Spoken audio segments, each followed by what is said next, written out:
El Big Bang es una de esas ideas científicas que casi todo el mundo conoce, ¿verdad? Pero la historia real de quién estuvo detrás, de quién la ideó, bueno, esa es mucho, mucho más sorprendente de lo que nos han contado. Vamos a desentrañarla. La pregunta parece sencilla. ¿Quién inventó de verdad la teoría del Big Bang? Pues la respuesta no es nada simple y nos va a llevar a conocer a unas cuantas mentes brillantes a las que la historia por poco deja en el olvido. Muy bien, para entender bien todo este lío, lo mejor es empezar por el principio de todo. Y eso es, curiosamente, el propio nombre. Arrancamos con la primera parte, la explosión más famosa. Y ahí está, la primera vez que se usó el término Big Bang. Lo más irónico de todo esto es que la persona que lo acuñó, el astrofísico Fred Hoyle, lo dijo en un programa de la BBC en 1949, y lo hizo para burlarse de la idea. Quería ridiculizarla. Es que en aquel momento este era el gran combate de la cosmología. Por un lado, Hoyle defendía su teoría del estado estacionario, que básicamente decía que el universo es eterno, que siempre ha sido y será así. Y por otro, estaba esta idea nueva, radical, de un universo que tuvo un principio concreto y que no ha parado de expandirse desde entonces. Y justo esa idea, la de un comienzo, nos lleva de cabeza a nuestro primer héroe olvidado. Entramos en la segunda parte, el sacerdote y el átomo. A ver, las fechas aquí son la clave de todo.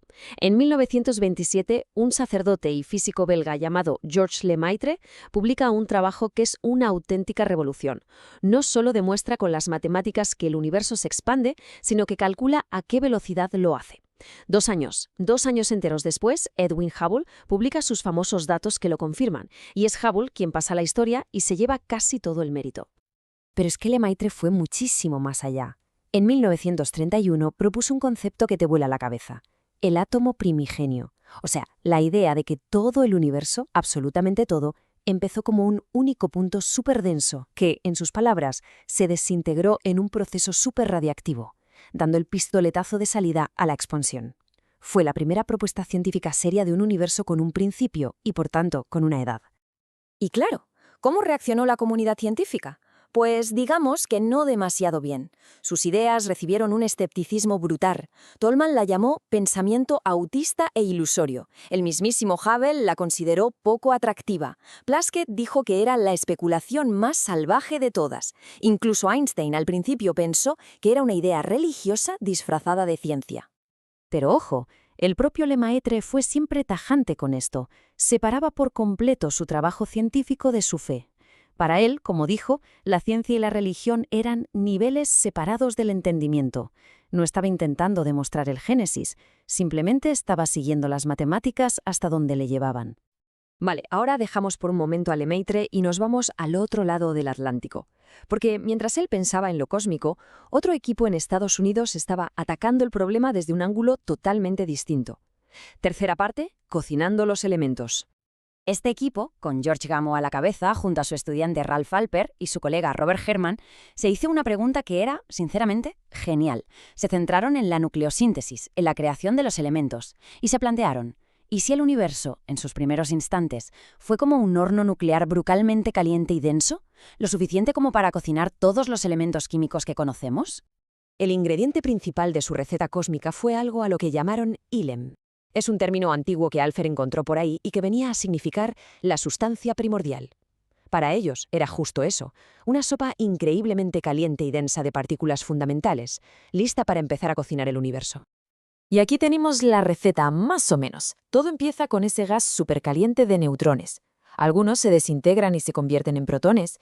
Estos protones empiezan a capturar neutrones, formando los primeros núcleos simples. Y a partir de ahí, en una reacción en cadena rapidísima, se van creando núcleos cada vez más pesados, que luego se estabilizan. Era un enfoque brillante, puramente desde la física nuclear.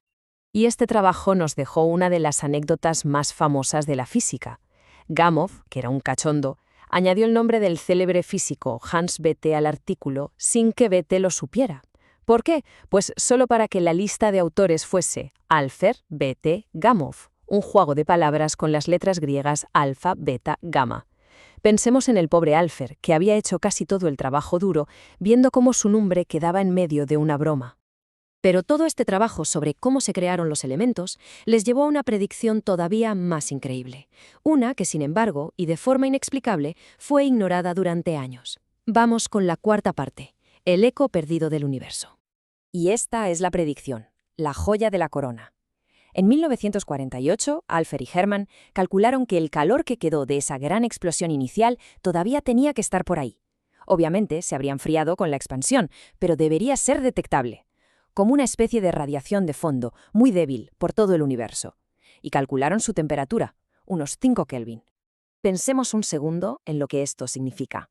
Es una predicción concreta que se podía medir sobre el mismísimo origen del universo. Era una pasada. Y sin embargo, nadie le hizo caso. Cayó en el olvido durante 15 largos años. Y entonces, en 1965, ocurrió. 2 radioastrónomos, Penzias y Wilson, estaban locos con su antena porque detectaban un ruido de fondo constante que no se iba con nada. No tenían ni idea, pero ese ruido era el eco de la creación, el fondo cósmico de microondas. Midieron su temperatura, 2,7 Kelvin, increíblemente cerca de la predicción. Fue la prueba definitiva y les valió un premio Nobel. Y lo más increíble de todo es esta cadena de catastróficas desdichas. Penzias y Wilson no tenían ni la más remota idea de la predicción de 1948. De hecho, es que Alpher y Hermann habían afinado su cálculo en 1950 a 2,8 Kelvin, un valor que era prácticamente clavado. Y Gamow también hizo sus propios cálculos. A pesar de todo, ninguno de ellos fue mencionado en los artículos del descubrimiento. Es como si los hubieran borrado de su propio momento de gloria. Así que, llegados a este punto, es hora de poner las cosas en su sitio. Vamos con la quinta y última parte, los padres olvidados del Big Bang. Así que aquí los tenemos, los verdaderos arquitectos intelectuales de la teoría. Por un lado, George Lemaitre, el primero que propuso un universo con una edad finita, el que calculó la expansión antes que nadie y el que imaginó ese átomo primigenio. Y por otro lado, el equipo de Alpher, Hermann y Gamow, los que descifraron la física de cómo se crearon los elementos, y sobre todo los que predijeron y calcularon la temperatura de ese eco cósmico. 2 caminos diferentes que llegaron a la misma idea revolucionaria. Por supuesto, la ciencia nunca se detiene. El modelo de Alpher, Bethe y Gamow fue brillante y explicaba perfectamente por qué hay tanto hidrógeno y helio en el universo. Pero no funcionaba para los elementos más pesados. Esa pieza del puzzle llegó un poco más tarde, en 1957, cuando se demostró que esos elementos se cocinan, se forjan en el corazón de las estrellas. Y todo esto nos deja con una pregunta final, una que va más allá de la física.